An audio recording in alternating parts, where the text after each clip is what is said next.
Hello students, I am your EVS teacher Zambre Smita. Today we are going to start our second lesson of EVS part 1, Motions of the Earth. In this lesson we are going to learn about the Earth's rotation, the Earth's revolution and the phases of the moon. In this lesson we will see how Earth rotates itself and what phenomenon occurred in our environment due to its rotation. Also, we are going to learn about the revolution of the earth. In this, we are going to see how seasons are formed and how longer it takes to complete one revolution. After that, we are going to learn about the satellite of our earth, means moon, the various phases of the moon.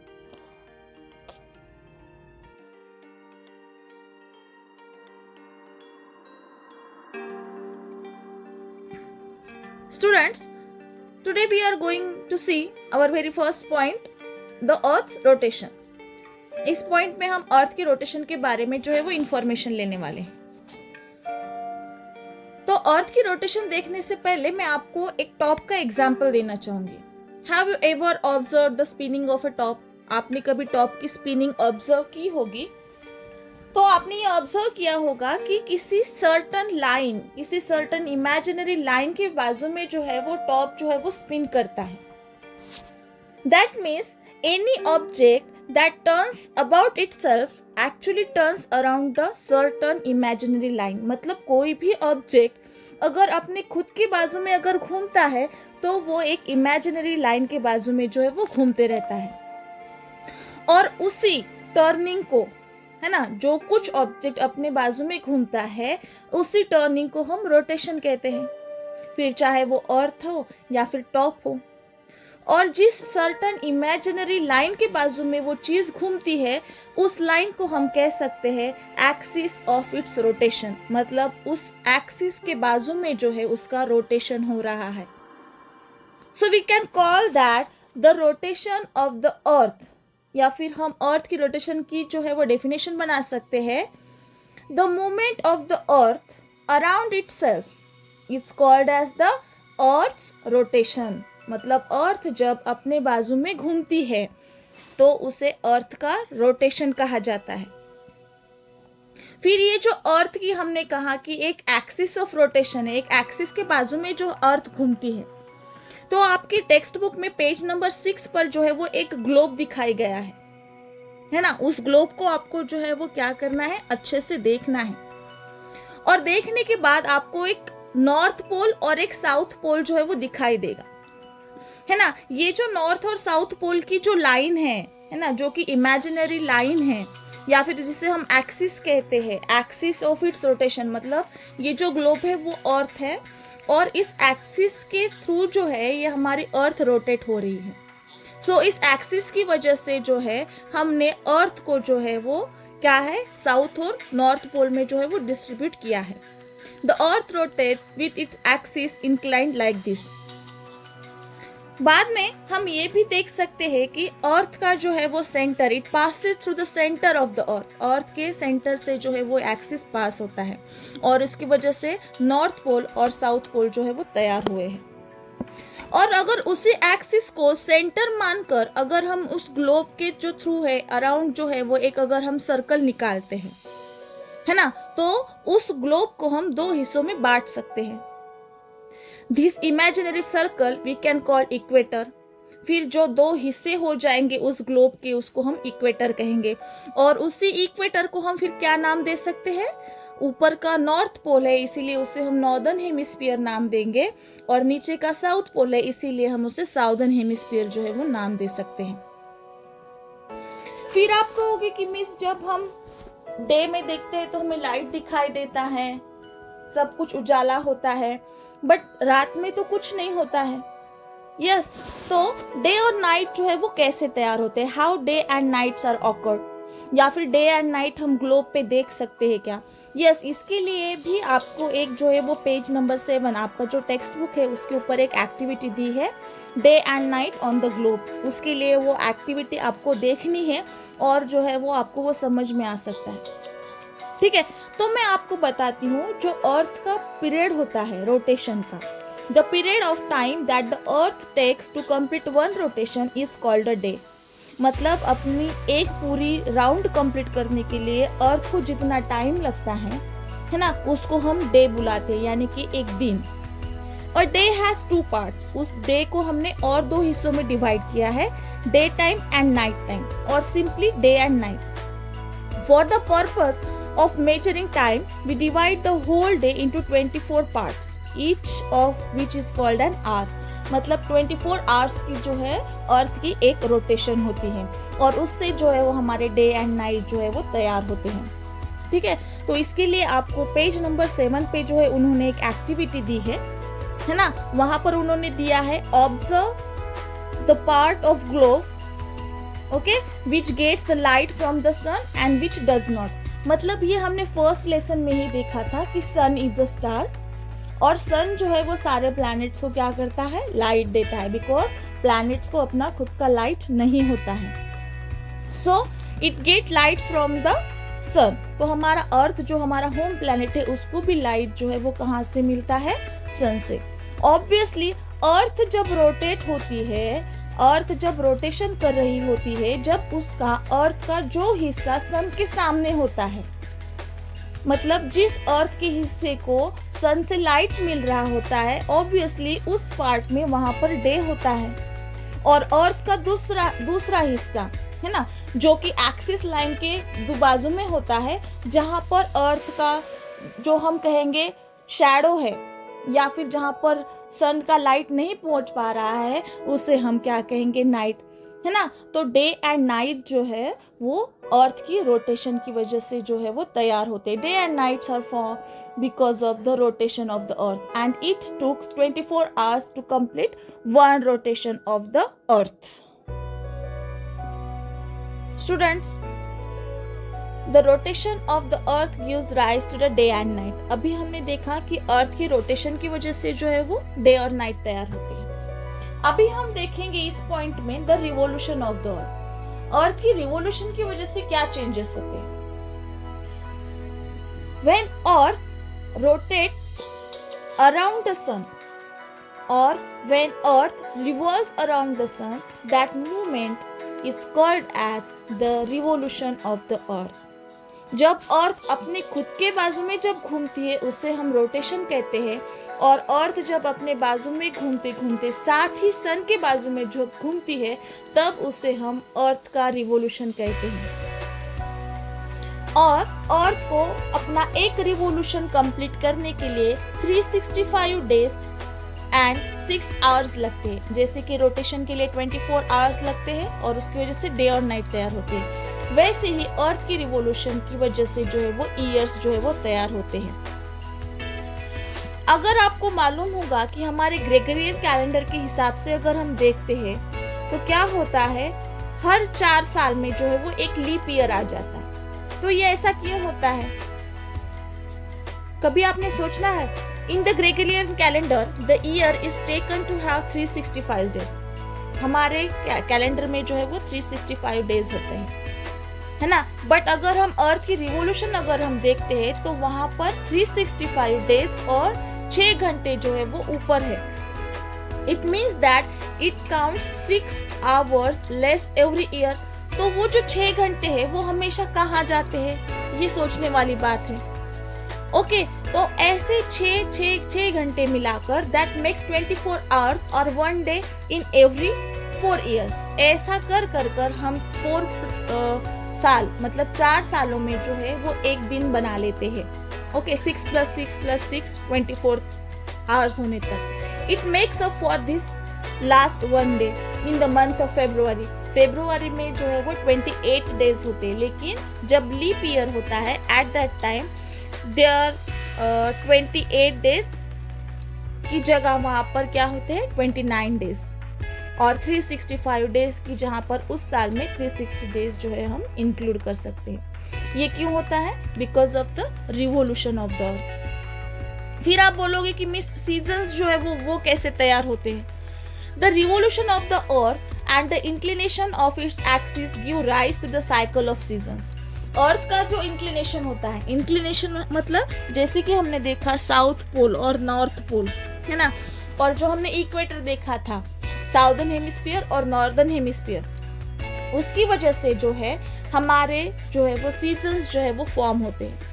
Mostly अगर हम देखा जाए तो हमारे भारत में जो है वो मेन जो है वो 3 सीजन होते हैं, summer, rainy and the winter. और हमारे जो फेस्टिवल्स जो होते हैं, the festivals we celebrated are mostly connected with the seasons. जैसे कि समर सीजन अगर लगना हो तो होली है, या फिर विंटर सीजन में जो है वो क्या है, दिवाली होती है ना, या फिर गणपति जो है वो बारिश के मौसम में होता है। That means all our festivals are connected with our seasons. Many of our songs and games are also related to the different seasons, है ना। The cycle of 6 seasons is called the ऋतु चक्र।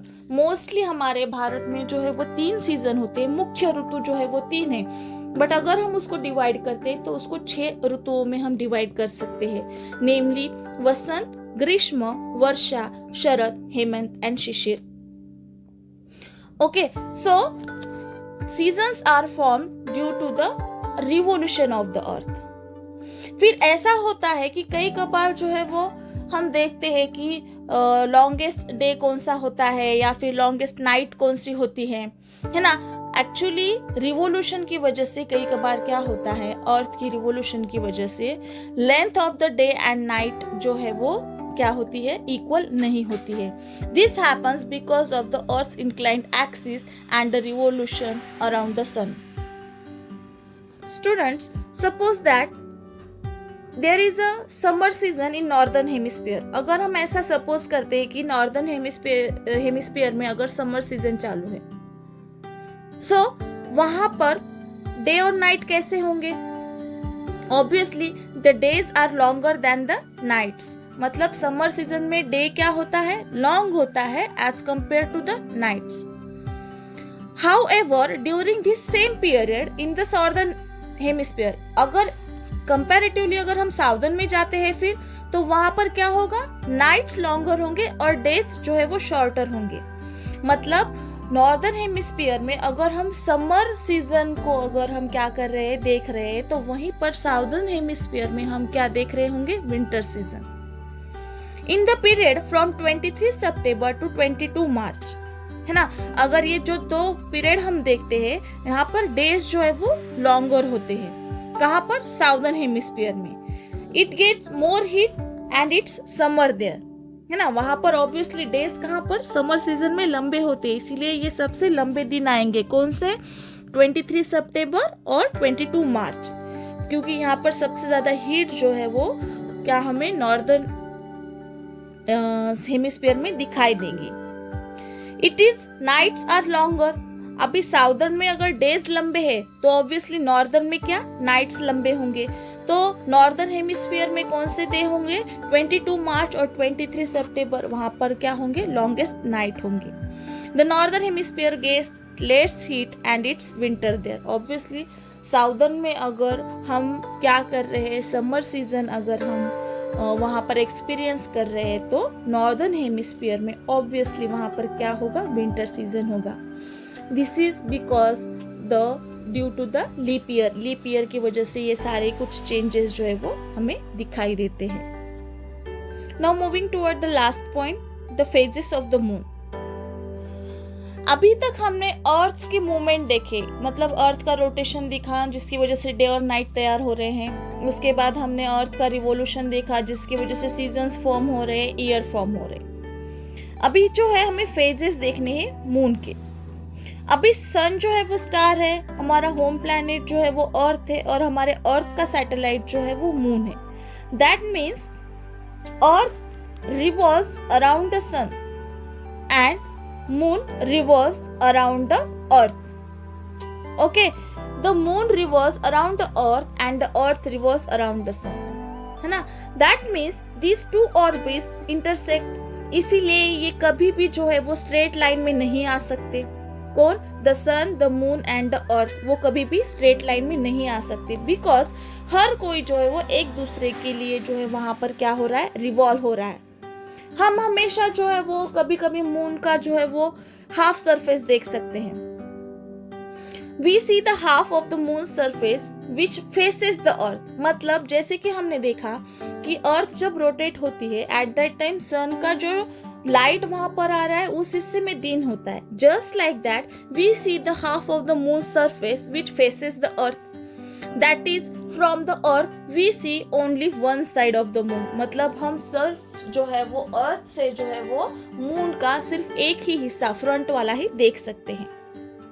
The moon has no light of its own, जैसे कि हम देख सकते हैं कि मून को जो है वो खुद का लाइट नहीं है, but we can see the moon because of the sun's light that falls on it, है ना। और हम उसका लाइट क्यों देख सकते हैं? क्योंकि सन का लाइट जो है वो मून के ऊपर गिरता है। On a full moon night, we see the entire side of the moon that faces the earth. On a new moon night, we cannot see any of it. है ना। फुल मून मतलब ऐसी रात जहां पर हमें पूरा का पूरा जो है वो मून दिखाई देता है, जिसे हम मराठी में पूर्णिमा भी कहते हैं। एंड नो मून नाइट या फिर न्यू मून नाइट मतलब ऐसा अमावस्या जहां पर हमें जो है वो मून दिखाई नहीं देता। From the full moon to the new moon, है ना, मतलब जहां पर एक पूरा जो है हमें सर्कल मून का दिखाई देता है, वहां से लेकर बिल्कुल भी मून ना दिखाई देने तक। Okay, from the full moon to the new moon the illuminated part of the moon seen from the earth become smaller and smaller, मतलब जब पूरा मून दिखाई देता है उसके बाद हमें मून का शैडो पार्ट मतलब कम पार्ट जो है वो दिखाई देना शुरू हो जाता है।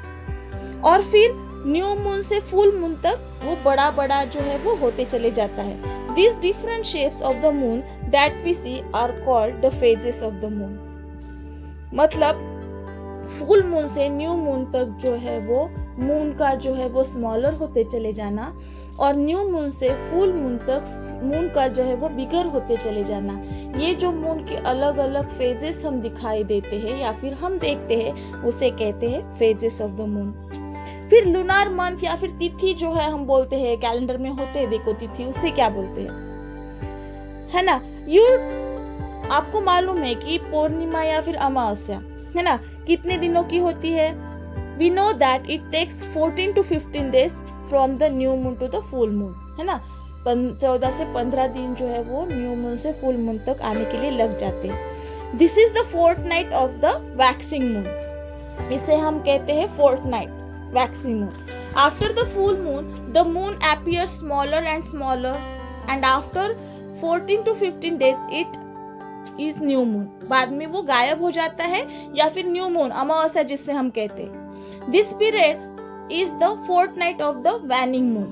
Thus, the period from the one new moon to the next is to 28 to 30 days. मतलब पूरा एक महीना जो है वो निकल जाता है फुल मून से न्यू मून तक, न्यू मून से फुल मून तक। और हर एक दिन जो है ना, उसे हम तिथि कहते हैं। Every day of lunar month is called as the tithi. Okay, आपके टेक्स्ट बुक के पेज नंबर 9 के ऊपर जो है आपको फेजेस बताए गए हैं मून के, जहां पर बताया गया है न्यू मून जो है वो 15 डेज लेता है, जिसे मराठी में हम क्या कहते हैं, शुक्ल पक्ष, है ना। और फुल मून जो है 15 दिन लेता है न्यू मून तक आने के लिए, उसे कहा जाता है कृष्ण पक्ष। और कृष्ण पक्ष और शुक्ल पक्ष दोनों मिलाकर जो है वो एक पूरा महीना जो है वो तैयार हो जाता है, उसे हम लूनार मंथ कहते हैं। और लूनार मंथ के हर एक दिन को जो है हम क्या कहते हैं, तिथि कहते हैं। ओके,